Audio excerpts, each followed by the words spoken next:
শুয়োরের বাচ্চা খোকন, পালাচ্ছিলিস কি কেন? মাথা আমার টাকাটা দে। আমি তো হাঁটতে যাচ্ছিলাম। এই মারা, তোর টাকাটা নিয়ে আমি মরে যাবো নাকি? পরে মরবি, একবার খুল চুষে দি।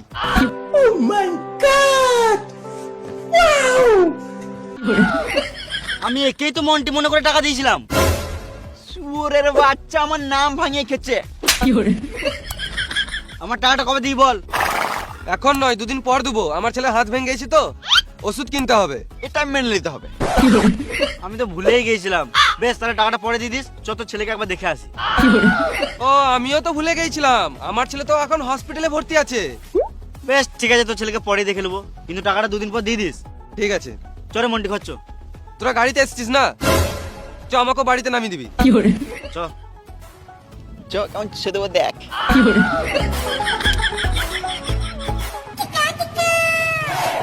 দাঁড়া দাঁড়া, আমার বাড়ি চলে এসেছি।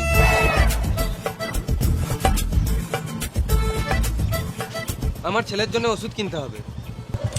কিনগা। না মানে বলছিলাম 500 টাকা দিলে ভালো হতো। শুয়োরে বাচ্চা, একে তো মন্টির নাম করে আমাকে 3000 টাকা মেরে নিলি।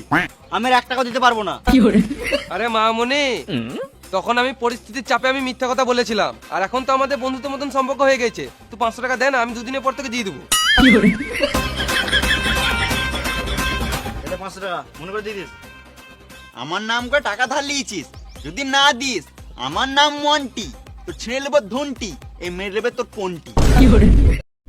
ছি!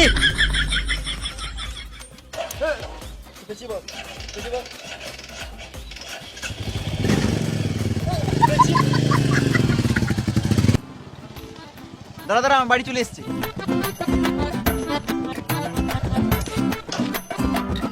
আমার বাড়ি পর্যন্ত যখন চলে এলি, একবার ভেতরে চ, কেমন চুষে দেবো দেই।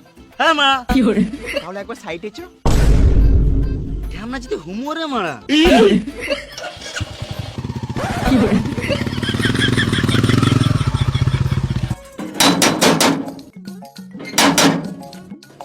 কেবে দরজা ছকছক করছিস? দরজায় যদি একটু ডাক হয় তাহলে গাড়ে বেরিয়ে ডাক করে দেবো। কে বে তুই? তুই কি গান মারাতে এসছিস সেটা আগে বল। এটা তো খোকনের বাড়ি। খোকন কই? 10 টাকা দে, তোর বলবো।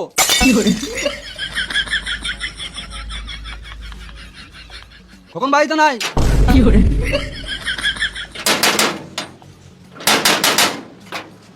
আবার কি গান মারি ছকছক করছিস? তুই কে? 10 টাকা দে, তোর বলবো। এই মানে এখনই তো টাকা দিলাম, আবার কেন দেবো? গান মারা বলবো না। এই মানে একেলে তো আজব ঝামেলা। এলে 10 টাকা, এবার বল। আমি খোকনের ছেলে।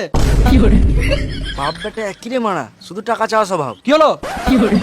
আরে তোর বাপ বলছিল তোর হাত ভেঙে গেছে। উল্টো পাল্টা বলবি না, না হলে তোর মুখে থুকে দেবো।